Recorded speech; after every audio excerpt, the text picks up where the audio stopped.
Hello friends, welcome to love for plant. आज मैं आप लोग को दिखाने वाली हूँ कि ये जो मैंने कैलेंडुला का फ्लावर है, ये जो पौधा है, ये मैंने बीज से ही ग्रो किया था। इस पर काफ़ी अच्छी फ्लावरिंग भी हुई थी, जो मैंने आप लोग के साथ शेयर भी की थी।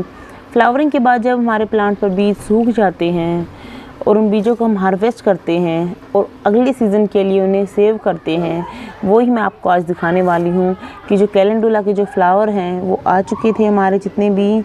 अब मुझे नहीं लगता कि कोई और फ्लावर आएंगे, क्योंकि इसका जो मौसम है, सीज़न है, वही मार्च तक ही होता है और अब मार्च का एंड आ चुका है। तो इसके बाद मुझे और नहीं लगता। एक दो अभी कलियाँ और भी बन रही हैं इस तरह से, उन पर भी फ्लावरिंग होगी, लेकिन उसके बाद इस पर कोई फ्लावरिंग नहीं होगी। मैंने काफ़ी सारे फूल इसमें से ले लिए थे अब, और कुछ फ्लावर्स मैंने इसमें ऐसे ही रख दिए थे, बीज बनने के लिए छोड़ दिए थे इस तरह से। उन पर जितने भी ये पत्ते थे, इसकी पंखुड़ियाँ होती हैं फ्लावर्स की, वो सब गिर गई हैं।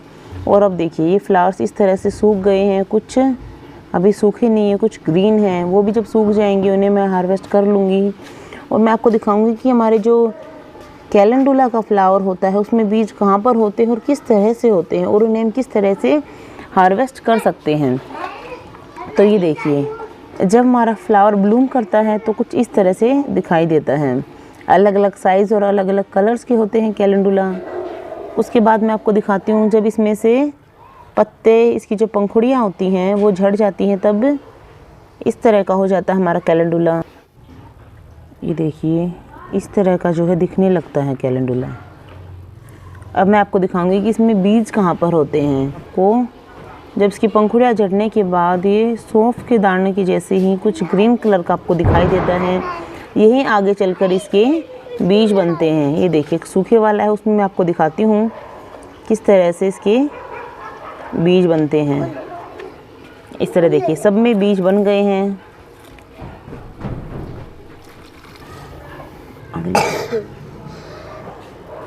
ये देखिए सूखने के बाद बहुत ही नाजुक से ये जो इसके बीज हैं वो हो जाते हैं। हाथ लगाने पर ये झड़ भी जाते हैं इस तरह से। देखिए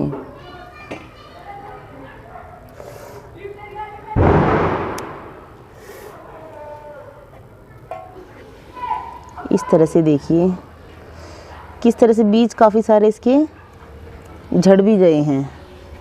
ये देखिए यहाँ पर जो इसके बीज आपको दिख रहे होंगे, कुछ बीज हमारे ये वाला जो पॉट है इसमें गिर भी गए हैं। अब मैं इनको उठा तो लूँगी, अगर ये गीले तो हो गए होंगे तब तो हमारे कुछ काम के नहीं हैं, क्योंकि इनमें मॉइस्चर होगा। अगर सूख चुके हैं ये पूरी तरह से, ये देखिए इस तरह के बीज होते हैं इसमें। इस तरह से आप देख सकते हैं कि ये जो इसका फ्लावर है कैलेंडुला का सूखने के बाद,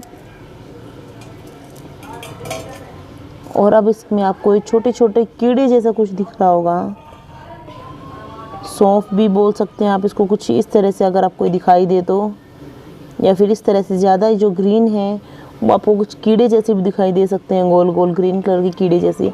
सूखने के बाद ये बिल्कुल ब्राउन हो जाएंगे इस तरह से। ये सब इसमें कैलेंडुला में बीज होते हैं जो अभी हमने ले लिए हैं। बाकी मेरे जितने भी फ्लावर्स हैं जब वो सूख जाएंगे इस तरह से भी ग्रीन हैं, लेकिन इन सब में अभी जो बीज है वो बना हुआ है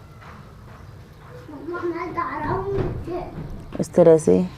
इनको जब बिल्कुल पूरी तरह से सूख जाएंगे मैं तब इन्हें भी हार्वेस्ट कर लूँगी इस तरह से। आप भी अपने कैलेंडुला के जो फ्लावर्स हैं उन पर अगर आप बीज हार्वेस्ट करना चाहते हैं तो इस तरह से उन पर भी बीज ले सकते हैं और अगले सीज़न में उन्हीं बीजों से अपने कैलेंडुला को ग्रो कर सकते हैं।